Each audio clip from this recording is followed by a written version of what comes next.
secret embryos of the demon past haunt.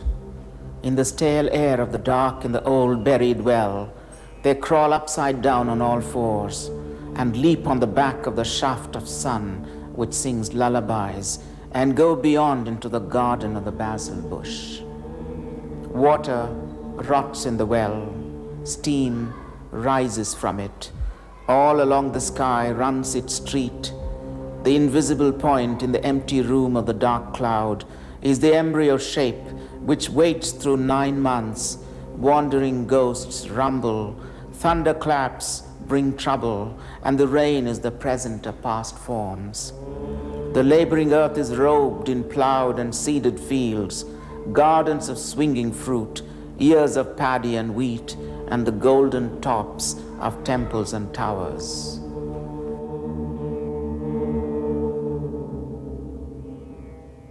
I always wanted to be myself throughout. Say what you think and do what you say. This is called in Sanskrit Trikarana Shuddhi. It is required in life as much in poetry as in life. Never write anything which you do not feel or you not experience. Take everything out of your consciousness. What you have felt, what you have experienced, what you have seen, what you went through. That should be stuff for pure poetry. I told him. Mogeri Gopala krishna Adiga, of whom a younger contemporary said that he was a poet who opened the eyes of a generation.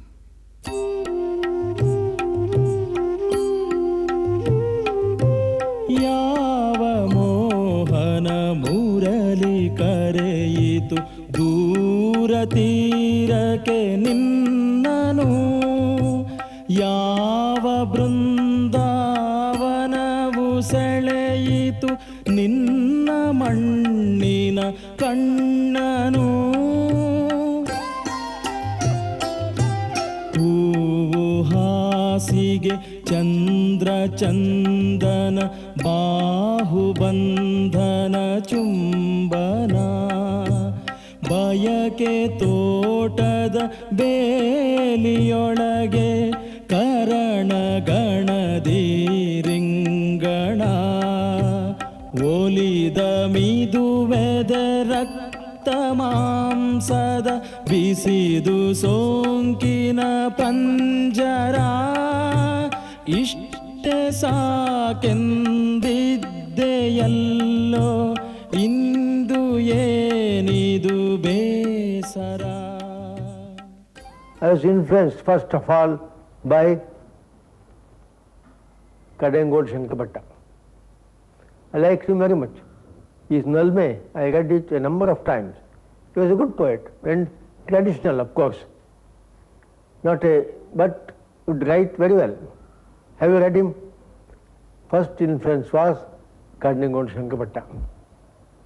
And for a long time I have been nurtured on the poetry of Yakshagana. See, that influenced me too.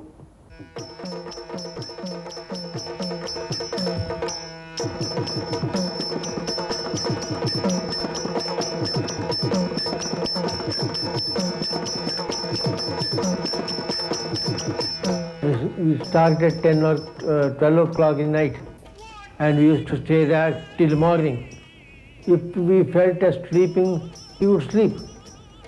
Then get up when Rakshasa Vesha came. And because he would shout and roar and he would make the whole neighborhood awake. And we would get up also at that time and see.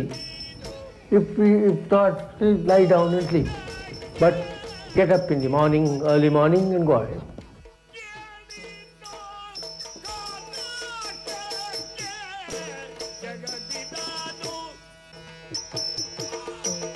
When I was in high school, I think, I and my friends, we performed a Yakshagana Prasanga.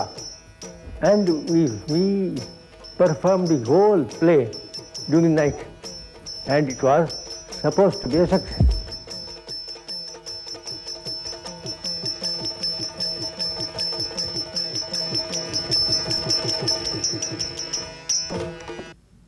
other influences on you apart from Kadengodlu and Yakshagana? Bendre. Bendre was more than Kadengodu Shankarbhatta. Bendre influenced me. In fact, I was so much impressed by him that a few years I didn't want to write at all, because I thought if I write at all, I would imitate him. Bendre's poetry at that time appeared to me absolutely new. New in the sense that there seemed to be real experience. Secondly, his flight of imagination is something wonderful. Even today, I admire it. It led him, his experience, you'd take him so far, and every word seemed to be in place. Secondly, his music. The music in Bendre's poetry is wonderful. Adiga's first book of poems, Bhavataranga, was published in 1946 when he was 28. Bendre, in his preface to the book, sounded a friendly warning. Today, Kannada does not quite possess the experimental quality it had when I started writing poems, he said. The new poets start with a Siddha Shaili, or a ready-made style of sorts. He added, they do not have the advantage of newness which we then had. Through his next two books, Adiga struggled to find a new idiom. He wrote, toward the road already traveled, do not turn your eyes, do not glance. I still remember the occasion. Biligiri was there, I was there, and Adiga. We met one evening in some hotel, and then we started talking about poetry, about literature, about the Navodaya movement, and about the changes that needed to be brought into Kannada literature if it had to have a fresh breath of air. And then we walked and walked and walked. And I remember it was about 11 in the night that we stood in front of Maharaja College Hostel under a street lamp. Then very gingerly, almost hesitatingly, Adiga took out a poem from his pocket. Biligiri and I asked him, what's it? He said, I have written a new type of poem. Can I read it to you? Of course, we couldn't say no. And then he read it. It was Adiga Kannada, almost heralding the arrival of the new age. And his reading went on till about 1 in the night. Adiga Kannada, The Valley in the Snow Mountain, as well as other poems of his written around the same time, shocked Kannada readers. Firstly, because they did not conform to what poems were expected to look like, and secondly, because they denied everything acknowledged as poetic. In fact, the poems mocked the Navodaya sensibility of Kadengodlu and Bendre, shaped by the English Romantics, which had informed Adiga's own poetry until then. Do something, brother. Keep doing something, anything. You mustn't be idle. Pull out this plant, nip this little leaf, crunch that flower. There is grass, run your faggots through. Butterflies, parrots, sparrows, chase them, hold them, cage them, pluck their wings and pull their fur and feather. There in the garden grow for the wild elephant's feet jasmine and the banana's gold.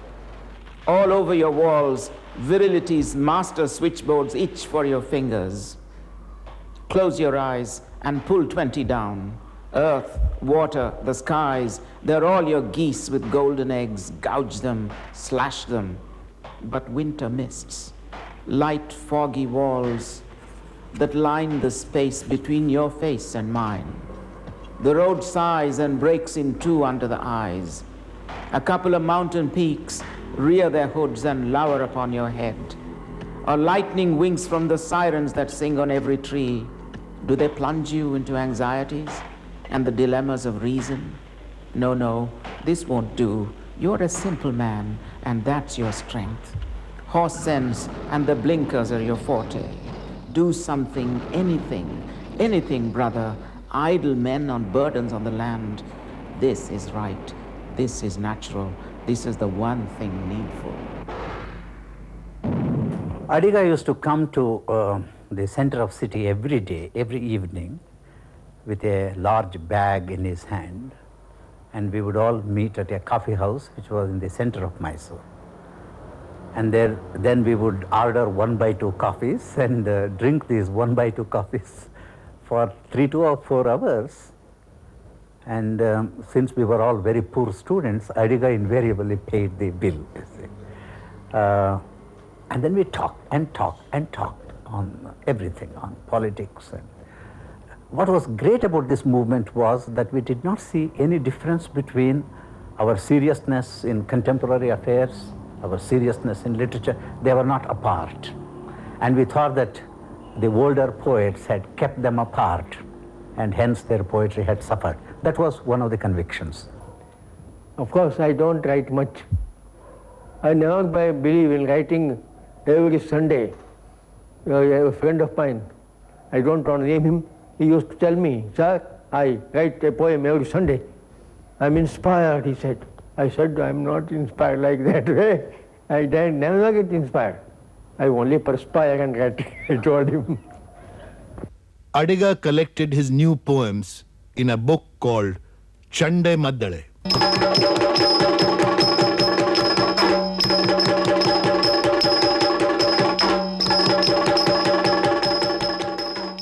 Chande and Maddale, as Adiga himself explains, are percussion instruments used in Yakshagana. They announce to the surrounding villages that the show is about to start. And during the performance, they noisily accompany rousing scenes such as hunt, conquest, and battle. It is said that it was this self-dramatizing title that provoked the wrath of Bendre. At the Kannada Literary Conference held at Kumta, Bendre lashed out at Adiga and his fellow modernist Ramchandra Sharma. And there was this Kumta Samvedana in 1953. V. Sitaramaya was the president of the Samvedana. And Bendre, of course, was there, and Karant was there. But it was Bendre that tried to do the utmost damage to us in every sense of the word. He called us by 2 names in Ramayana, saying that we were a pair of evils out to destroy Kannada literature as such. I think it was Shumba and Shumba. And he also laughed at Adiga, making a pun on the word Adiga. Adiga is so close to Adige, which means cooking. And therefore he described Adiga as Pakachari. That means a high priest of culinary arts. But the modern age had come to stay in Kannada, and Adiga was its undisputed leader. Poems, books, tracts poured out of him. His anthology, Bhumi Gita, The Song of the Earth, was published in 1959. It contained only 8 poems, but almost every one of them was immediately acknowledged as a classic. Right on the highway is the well-known house. Even the hill tribe knows their dress. A 1920 model, strong foundations, all concrete. Only the walls and the ceilings are contracted to time's scaffold. Right in front of the tall lamppost, a nameplate. Every day a new color, a new smell. Then the huge gate, the Jayadratha on the eve of that day when they trapped a prince in a wheel of men. The gaping fence carved with intricacies of the heart, the liver. Inside, conflict in the garden. Plant vying with plant. Shall I bud or shall I flower? There is no time for fruit. The incessant drill of bees in all the winds. The trumpet of the cuckoos. The horn, the drums. In the golden cage in the heart of the garden, the mystic parrot that eats rice and spits mist. Speak, Ramappa, O Ramappa, my parrot. Beyond the door, the cuckoo song of moonlight, the flourish, the magnetism of open arms. Lounge chair, pillow, sofa, a swing and a barrel of coffee, and an electric fan blowing temperate wind. At last, there comes the Lord and Master. Though the interest on the old family name is growing in the bank, he is the kind that grabs and scrambles for new monies. The heavenly cow with udders sucked dry, the soul a loom weaving cloth without yarn. The hypocrite, that poet soldier who pretends to float on air, though half of him is sunk in mud.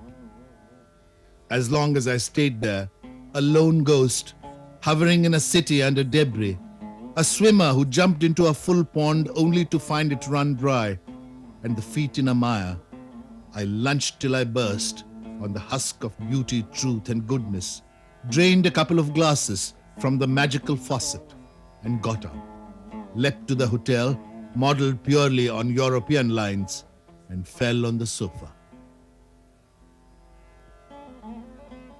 My creative process, as you say, is a very slow process. I never write in one dash or one outburst, but I go through it again and again, a number of times, and don't publish it or give it up till I am satisfied. If I am not satisfied, I'll throw it away. There are many such poems here now, some 30, 40 poems, which could be perhaps rectified. I don't know. I wanted to consult people also, whom, not all sorts of people who know. And Adiga, of course, influenced everyone, poets, short story writers, novelists. His influence was extremely powerful. As I said earlier, anything that he said, anything that he wrote, be it a poem or an essay, was immediately discussed among this coterie of his followers, his bhaktas, you may almost say. And they would either discuss it with him or discuss it among themselves and would reformulate their thinking about what literature is about on the basis of their evaluation of what Adiga had said. And this went on for nearly a decade or more. Soon Adiga was acknowledged as one of the major poets of India. Awards and honors were showered upon him.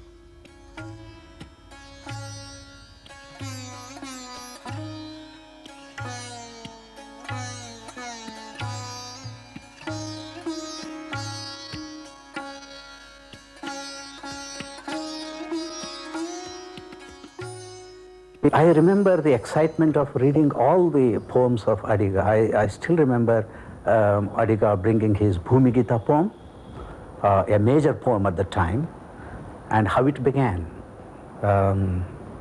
It begins like this. Huttu Maleghatta Sopana Kelapatiyal Urulu Mure Urulu Kadala Kuditada Yenne Koppage ತೆಂಗುಗೆ ಗರಿಗಳ ಬೀಸಿ ಕೈ ಚಾಚಿ ಕರೆದಳು ಅಡಿಕೆ ಕೊನೆ ಗಿಲಕ್ಕೆ ಹಿಡಿದು ಹಾಡಿಸಿದಳು. What we liked at the time was the enactment in the lines itself, you see, and then you get a feeling of all these Western gods, and then the nearness of the sea is urulu, mure urulu, kadala kutitade enne koppariga. And then it enacted everything. For instance, now there are two trees. One is the coconut and the other is the arecanut.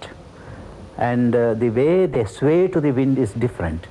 And Adiga seemed to capture for us in the sound of the language the movement of the two trees. Tengu garigala bizi kaichachi karadalu. All these are elongated vowels. Adike gone giliki, giliki. It is like the little rattle, that the children use. And that's how the arecanut tree sways in the wind. It doesn't sway like the... So it was an enactment. Birth. On the bottom rung of the mountain slopes, roll only thrice to reach the oil cauldron of the boiling sea. She waved the coconut leaves and beckoned with her hands and shook the rattle of the areca bunch. She sat at the turning center of the sugarcane press and bequeathed the eternal downpour of the heartbeat. With paddy, wheat, ragi and corn, out of winnowing fan she fed me a song of flesh.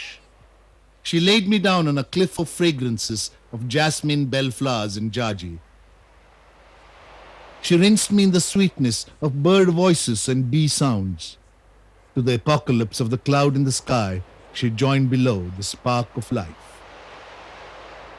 It was an enactment. It was also a very philosophical poem. I thought she was the mother. No, she is not the mother.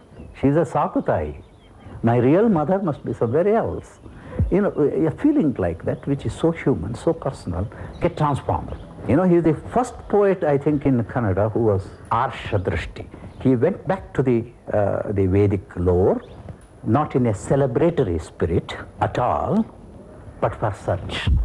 Not to celebrate the past, not to revive the past, but to question, to understand the present.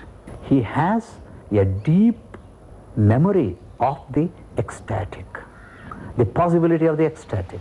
And hence his vision of man is that he is neither of the earth nor of the sky.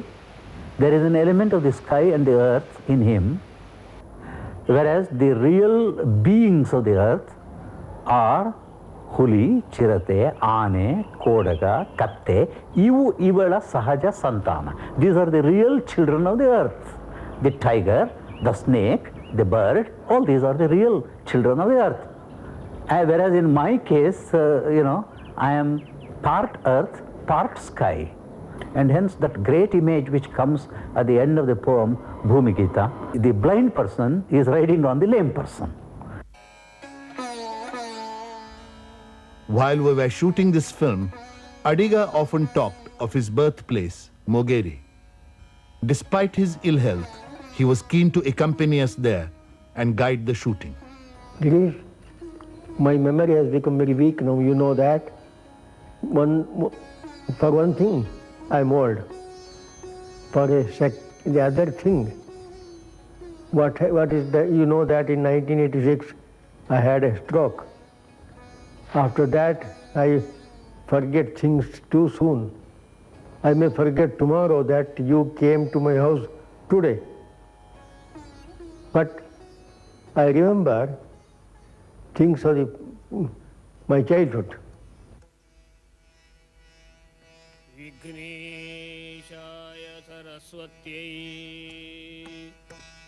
I was born in 1918, February 18th date. I was born in a small village called Mogeri in South Canada.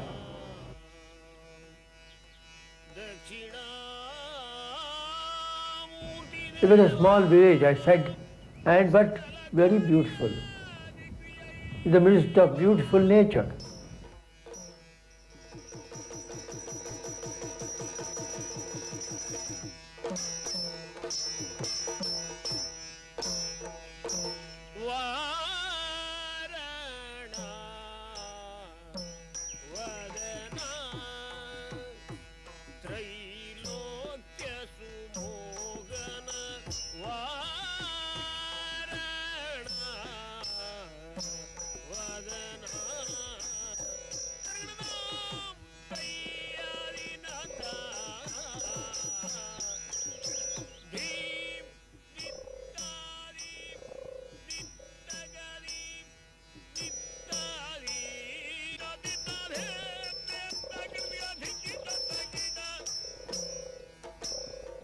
Throughout his life, in poem after poem, Adiga returned to Mogeri for some of the most vividly remembered images in his work, for the norms by which all later experiences were judged, to define his identity and to reevaluate the past.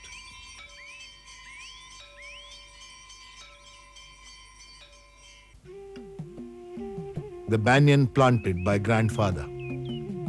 ಅಜ್ಜಗೆ ತಾಳ ಮನೆ ಮುಂದೆ ತೇಗಿನ ಹಾಗೆ ಬಿಳಿ ಬೆಳ್ಳು ಸೊಂಡಿಲುಗಳಾಡಿ ಮಣಿದು ತೂಗಿ ತಣ್ಣೆದಲ್ಲಿ ಹಸಿರು ಗುಡೆಯ ಪಟ ಪಟದ ಹಾಯಿ ಬಡಿದು ಬಾರಿಸಿ ಹಿಂದೆ ಸರಿವ ಅಲೆ ಮಧ್ಯೆ ಸದ್ದಿಲ್ಲದುದ್ದ ತಿರುವ ಕಾಂಡ ರಾಜಕುಮಾರ ಬಂದರೆ ಗಾಳಿ ಕೀಲು ಕುದುರೆ ಸವಾರಿ ದರಬಾರಿನಲ್ಲಿ ಬಗ್ಗಿ ರೊಗ್ಗು ಸಲಾಮು ಪಡೆವ ಕೋಳಿ ಕಾಗೆ ಕರು ಕುನ್ನಿಗಳ ನೆನರು ಮುಜರೆ.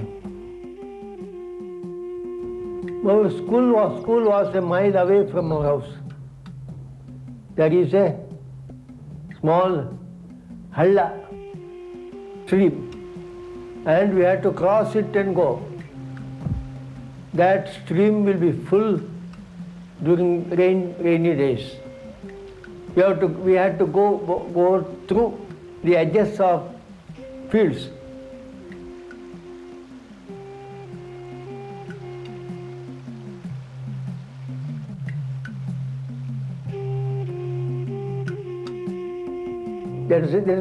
Those days were very interesting.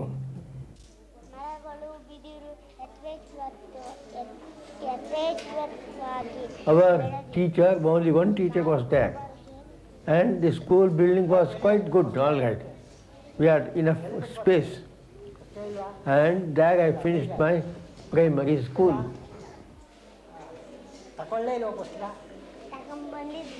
But he was a good teacher, all right. Subba Udupa, he was called.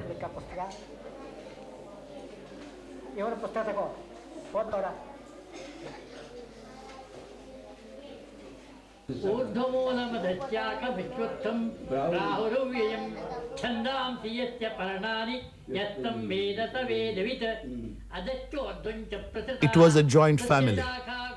The hereditary profession was priesthood. Even children spoke Sanskrit fluently.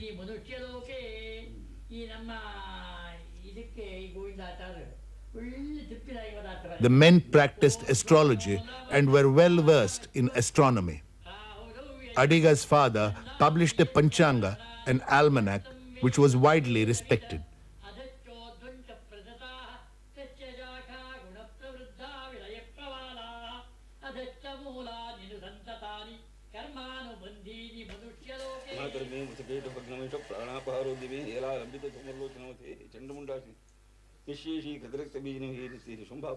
He also made predictions, and as a priest had a large following, particularly among the non-Brahmins of the region.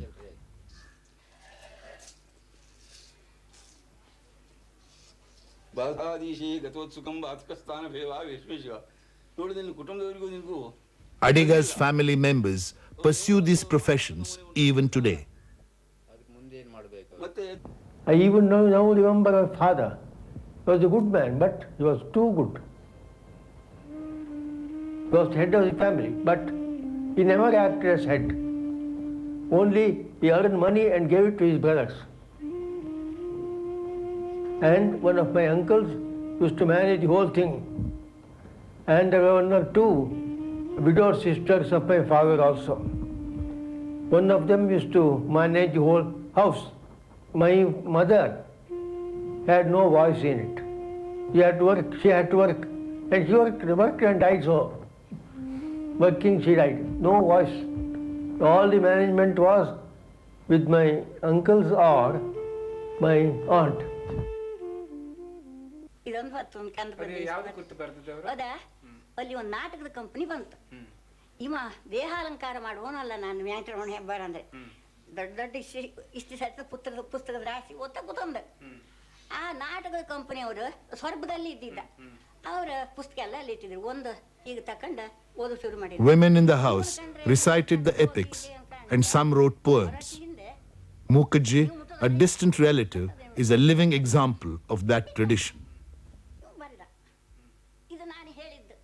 ಒಗ್ಗುತ್ತಿದೆ ಗಂಭೀರ ನಿಸ್ವರ ತಗ್ಗುತ್ತಿದೆ ಈ ರಕ್ತ ಮಾಂಸಗ ಲುಗ್ಗಡದ ನಾಡಿಗಳು ಸೇರುತ್ತಿಹವು ಶಿಥಿಲತೆಗೆ ಬೊಗ್ಗುತ್ತಿದೆ ಈ ಕಾಯದಂಡವು ಜಗ್ಗುತ್ತಿದೆ ಸರ್ವಾಂಗ ಸಂಚಯ ನುಗ್ಗುತ್ತಿದೆ ಎಂತಕನ ಯೋಧ ಭಟಾಳಿತನು ಪುರವ.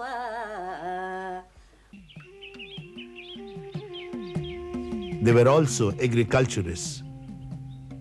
It's this closeness to the land that accounts for Adiga's famous dictum that literature should have mannina vasane.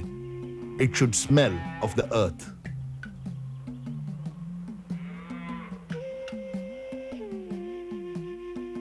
And when the primary school education was over, I had to,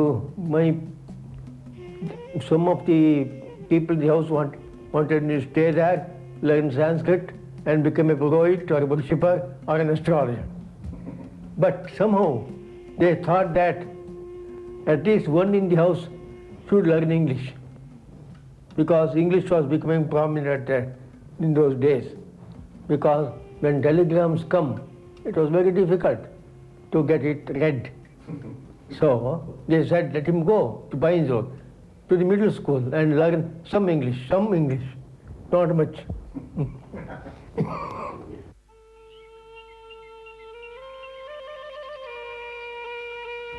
The Bainzor Middle School was 4 miles away from our house. Every day, getting up very early in the morning, taking a bath, cold bath of course, and then eating something and going to Baindur. Go walking, of course, but there is a huge river in between. But there is a boat. There were boatmen to row us to the other side.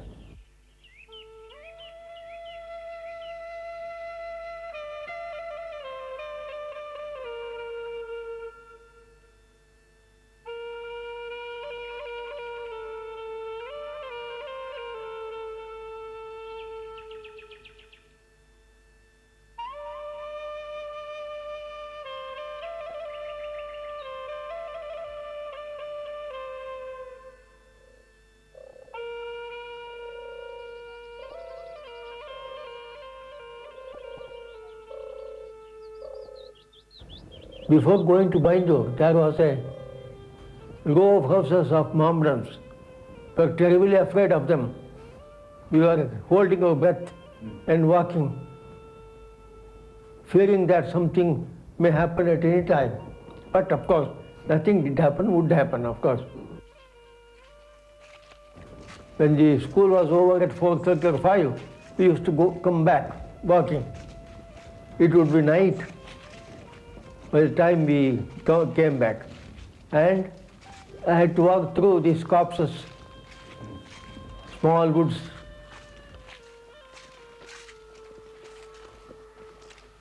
But by that time I was a brahmachari.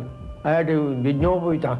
Therefore, by holding yajnopavita and muttering some mantras, we would walk through the copse.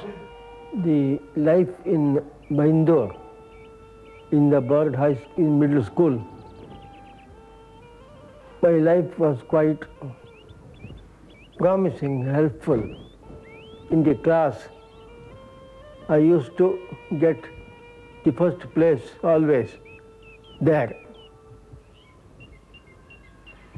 But my people did not want me to continue my study. They thought that middle school education is for me. Kundapur was at that time very distant to us, some 16 miles from our village, and that meant some expense. Our people did not want to incur that expense. But there was my aunt, became a widow very early in life, but she was an excellent woman. She stood by me. She said, Gopala should go to Kundapur and study. If you have to spend anything, I shall give it, because she used to get some annuity.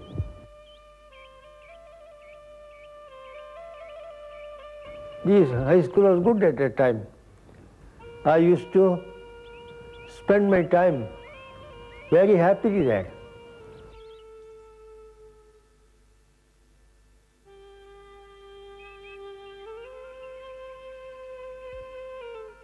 In the evening, we all went to the river side and looked at the waters and the boats flying by.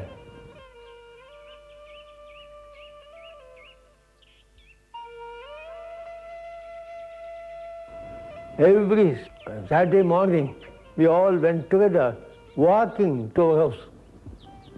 14 miles walking. And walking, we were able to reach our homes by 12 or 1.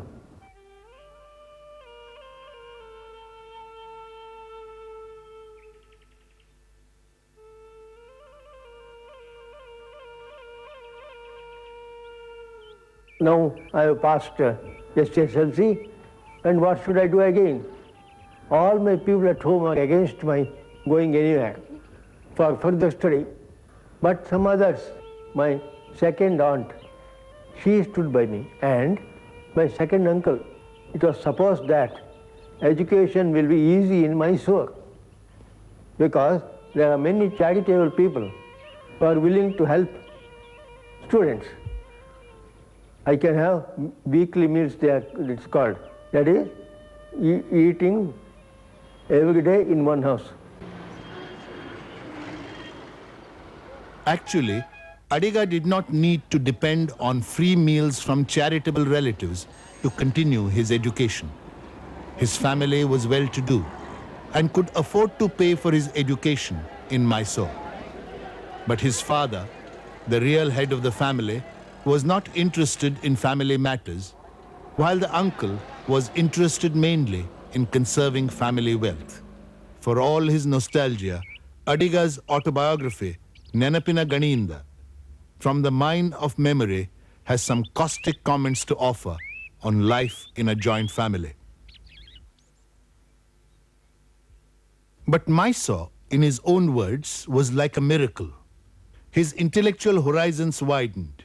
He cut off his Brahmanic tuft and started wearing a khadi cap. He read voraciously and wrote poetry. His poem, Valatoti, won the prestigious B.M. Srikanthaiah Award in college.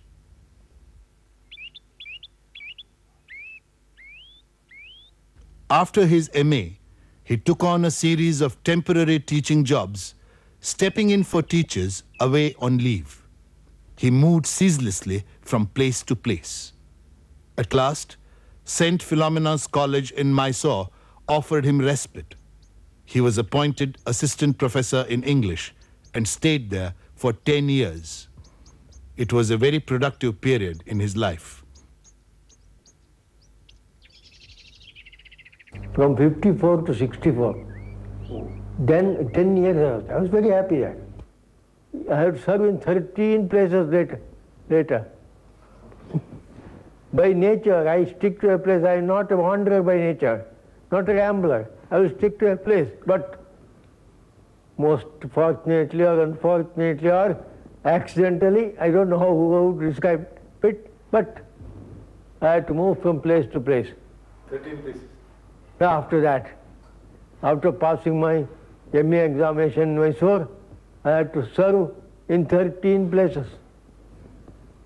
Last place I was in Simla, Indian Institute of Advanced Study. So far I never dreamed that I will go there. From Mogeri, see, if I did not go away from the place, I would have certainly lived there a Purohit. And perhaps written some poems also. But fortunately or unfortunately, I left it. Idannu bayasirlilla. One didn't wish for this. Didn't wish to shadow box with the cold in the very valley of the snow mountain. To leave behind wife and children who warmed my heart and gave it a haven, a boundary, gave my vagabond mind an end and a goal. And to come away 1,000 miles to cook my lentils. The lentils don't cook. The rice doesn't boil. The sour smell of the buttermilk curry you can't make here reaches out all the way from there to here. The question torments, what relationship binds what is intended with what is achieved and what is possible? The poem then refers to a traumatic experience he had in his childhood. There is a tank near our house. In that tank, one day, my brothers and a relative of ours were swimming. I was looking at them. I was very young at that time, standing on the bank. I was inspired to swim. I just jumped in and took hold of the leg of a swimming fellow, but he kicked me out. I was about to go to the bottom. But my brother, who was very nearby, he came and caught me up and saved me. The poem ends Is life falling into water before one has learned to swim? Or is life death itself? I never believed in keeping a diary of all the events of my life because I never thought of writing a biography. But I will tell you what I remember. I was married in 1947. My wife was far younger to me. I think some 10, 12 years. I married her, not out of love, for she was so young at that time. She was very young. And it took a number of years before some real contact could be established. Because I was a teacher at that time, I was a student of literature, I was a poet, and I used to move out here and there. And she followed me, of course. She had that intelligence which I lacked. I don't know how to manage money. I don't know how to manage things in the house. She learned everything, and ultimately time came when I depend upon her entirely. Now I understand her real worth because in everything I have to depend upon her. Not only for feeding me, but looking after me in everything. And I feel very happy.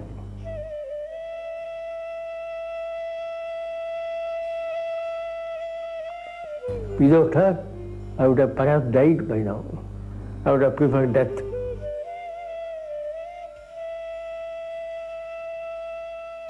Adiga has 2 sons and 3 daughters. The sons live in Bangalore, while the daughters live in the United States.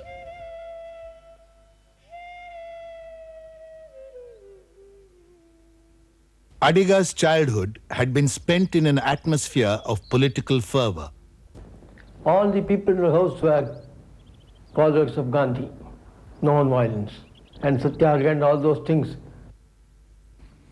His father addressed political meetings and wrote and published patriotic songs. So did other members of the family.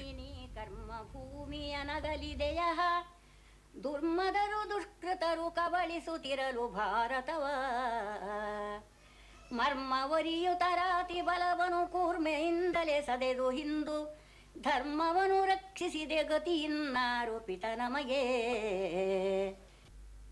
In his undergraduate days, Adiga was an active participant in nationalistic activities. In his autobiography, he mentions that he had great difficulty in stopping himself from voluntarily going to prison. I was surcharged from the beginning with political awareness and the desire to see my country free.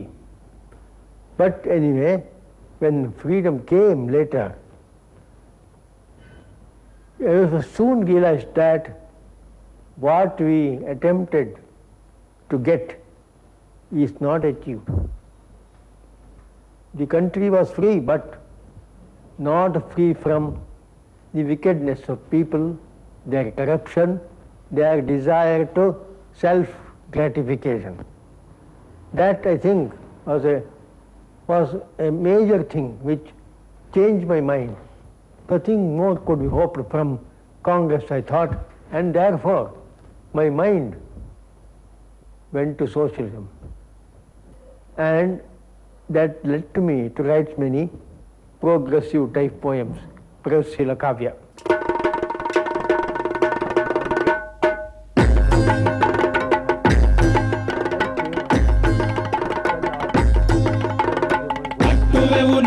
ಹಸನಾಡೊಂದನು ರಸದ ಬೀಡೊಂದನು ಹಸನೆತ್ತರು ಕುಕ್ಕಿ ಆರಿ ಹೋಗುವ ಮುನ್ನ ಅರೆಯದಿ ಮಾಂತ್ರಿಕರ ಮಾಟವ ಸುಡುವ ಮುನ್ನ ಉತ್ಸಾಹ ಸಾಹಸದ ಉತ್ತುಂಗ ಬೀಜಿಗಳ ಈ ಕ್ಷುಬ್ಧ ಸಾಗರವು ಬತ್ತಿ ಹೋಗುವ ಮುನ್ನ ಕಟ್ಟುವೆವು ನಾವು ಹಸನಾಡೊಂದನು ರಸದ ಬೀಡೊಂದನು.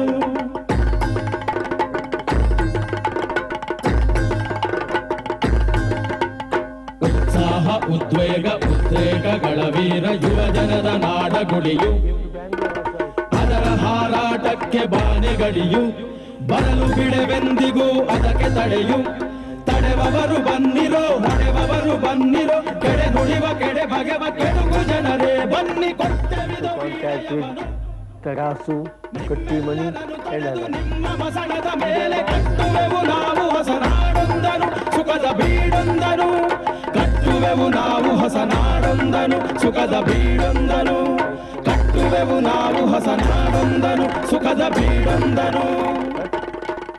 I was disillusioned even that late. He wrote a poem, Nehru Nivruttaragodilla, Nehru won't retire. It's a magnificent poem, making fun of Nehru, who said he would retire and who said he wouldn't retire. And it's also a great picture of Nehru. Chira Yuvaka, he calls him, the eternal young man. Tere biddaru ranga bidada Chira Yuvaka, a man who is always on stage although the curtain has fallen. In 1964, Adiga became the principal of a new college in Saga. He resigned after 4 years because of political differences with its Congress management. At that time, the people in Udupi invited me. They are Purna Punya College. At last, I was able to go to my own district, South Kannada, and I could go to my house. I could see my own people. I was very happy.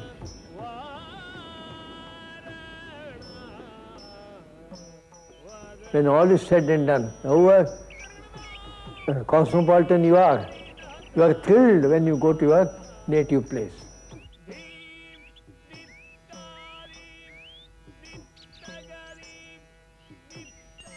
But even here, politics beckoned. He was persuaded to stand for the parliamentary election of 1972 on the Jansangh ticket with the support of other non-Congress parties. But the college was managed by Adamara Mata Swamiji, and the Swamiji agreed to it the first day. Next day he phoned that I should not do it. I said, you yourself agreed, and I will give my word. I don't want to go against word. I will go, I said. And he kept so quiet. And I left and came back to Bangalore.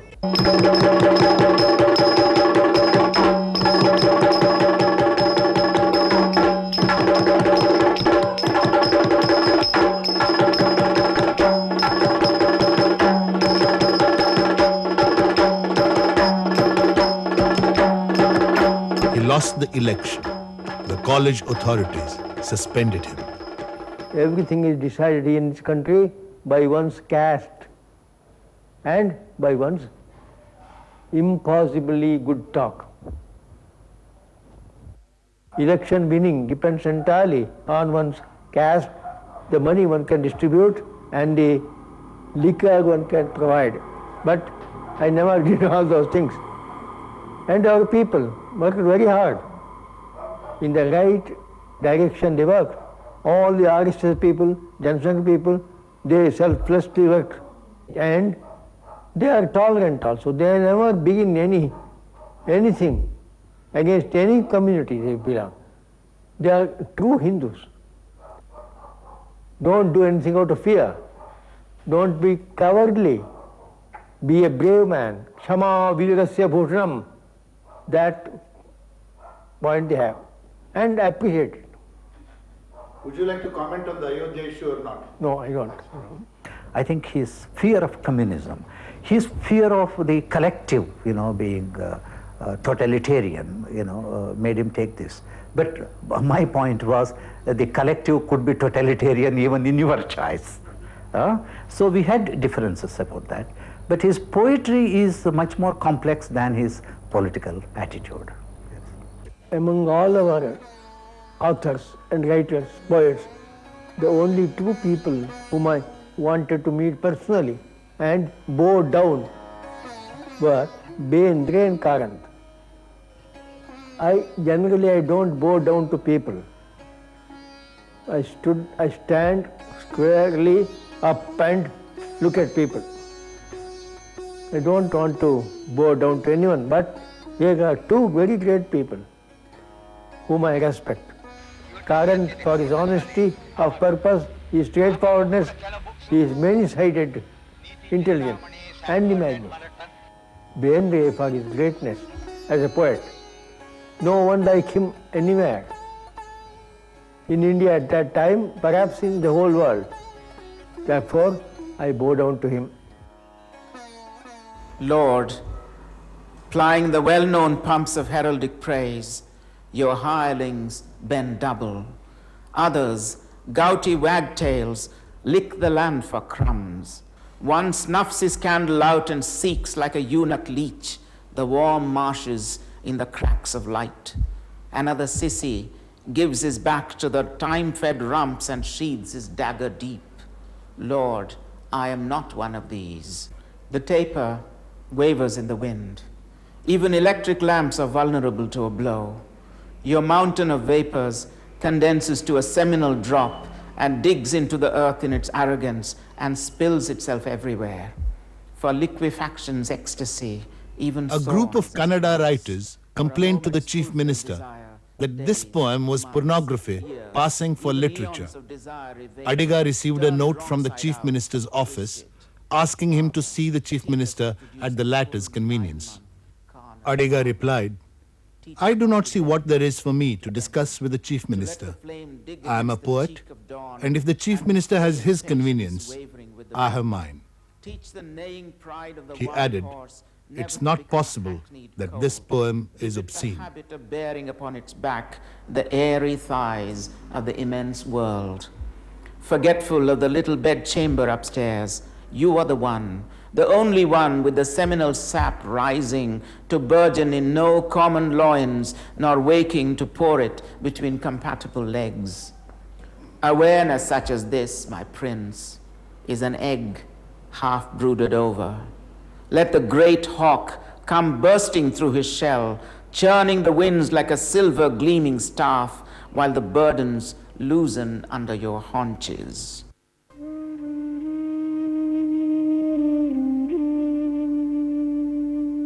Adiga died on 4th November 1992. His last poem, Dvandva Digbandha, written only a week before his death, says, ಒಂದು ಗಾವದ ಸುತ್ತಿ ಬರುವಷ್ಟರಲ್ಲಿಯೇ ಭಾರಿ ಸುಸ್ತು ಶರೀರಕ್ಕೆ. Before one walks a round mile, the body is tired, very tired. Beginning and end are companions here. The horizon our fleshly eye sees is there, close by, a step away, yet it's impossible to take another step. Maybe only after death one's rid of these double binds. One doesn't know that unless one dies, and no one comes back from death. Anyway, what they say isn't at all for the living. ಇದೊಂದು ನಿರ್ಬಂಧ. ಸಾಯಿದೆ ತಿಳಿಯದದು. ಸತ್ತ ಮೇಲೆ ಬಂದವರು ಯಾರೂ ಇಲ್ಲ. ಅವರ ಮಾತು ಬದುಕಿರುವವರಿಗಂತೂ ಅಲ್ಲವೇ ಅಲ್ಲ. Mr. Karnad, I am now going to read a few lines from my poems.